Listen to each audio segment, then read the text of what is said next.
বিদায় জানানোর সময় আমরা একটি বাক্য ব্যবহার করি, ফি আমানিল্লাহ। কিন্তু এই ছোট্ট বাক্যের মধ্যেই রয়েছে একটি গভীর দোয়া এবং অপরিসীম সান্ত্বনা। এর প্রকৃত অর্থ কি জানেন? আসসালামু আলাইকুম। আজকের আলোচনায় আমরা জানব ফি আমানিল্লাহ বাক্যটির গভীর অর্থ, এর ইতিহাস এবং কেন এটি শুধু একটি বিদায় নয় বরং একজন মুসলিমের দোয়ার বহিঃপ্রকাশ। এই বাক্যটি আমাদের প্রাত্যহিক জীবনে ব্যবহৃত হলেও এর তাৎপর্য অনেক গভীর। তাহলে আসুন শুরু করি এবং এর অর্থ, শিক্ষা এবং ব্যবহার সম্পর্কে বিস্তারিত জানি। ফিয়ামানিল্লাহ অর্থ আল্লাহর নিরাপত্তায়। এটি ইসলামের শুরুর দিনগুলোতে ব্যবহৃত একটি সাধারণ বাক্য, যা প্রিয়জনকে আল্লাহর হাতে সোপর্দ করার দোয়া হিসেবে বলা হতো। প্রিয় নবী মোহাম্মদ সাল্লাল্লাহু আলাইহি সাল্লাম তার সাহাবীদের মাঝে এই ধরনের অর্থবহ বাক্য প্রচলিত করতে উৎসাহিত করতেন। দীর্ঘ এবং অনিশ্চিত যাত্রার সময় সাহাবীরা একে অপরকে ফিয়ামানিল্লাহ বলে বিদায় জানাতেন।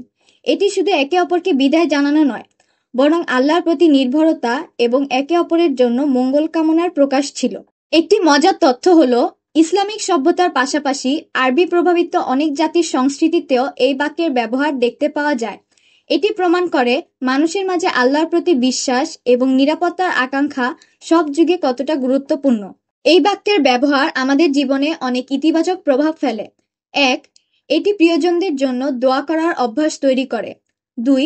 আল্লাহর প্রতি নির্ভরতার মানসিকতা গড়ে তোলে। ৩. বিদায়ের কষ্টকে মুছে দেয় এবং সান্ত্বনার অনুভূতি নিয়ে আসে। ৪. এটি সম্পর্ককে আরও মজবুত করে তোলে। যখন আমরা কাউকে ফিয়ামানিল্লাহ বলি, তখন সেই মুহূর্তে আমাদের মনে করিয়ে দেওয়া হয় যে আল্লাহর নিরাপত্তাই সর্বশ্রেষ্ঠ। আজকের ব্যস্ত জীবনে আমরা যখন প্রিয়জনদের ছেড়ে যাই, তখন বিদায় জানানোর সময় সাধারণ বাক্য বলি, কিন্তু ফিয়ামানিল্লাহ এর ব্যবহার আমাদের মনে করিয়ে দেয় যে আমরা একে অপরের জন্য দোয়া করতে পারি। এটি বিদায়কে একটি সাধারণ ঘটনার বাইরে এনে একে দোয়ার মুহূর্তে রূপান্তর করে। আমরা যদি ছোট ছোট দোয়া দিয়ে প্রতিদিনের জীবনে আল্লাহকে স্মরণ করি, তাহলে আমাদের জীবনের প্রতিটি কাজ অর্থবহ হয়ে ওঠে।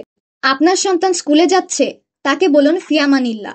কোনো প্রিয়জন ভ্রমণে বেরোচ্ছে, বিদায় জানান ফিয়ামানিল্লাহ বলে। এমনকি দৈনন্দিন জীবনে এই বাক্যের ব্যবহার করতে পারলে আমরা নিজেদেরকেও আল্লাহর স্মরণে রাখতে পারি।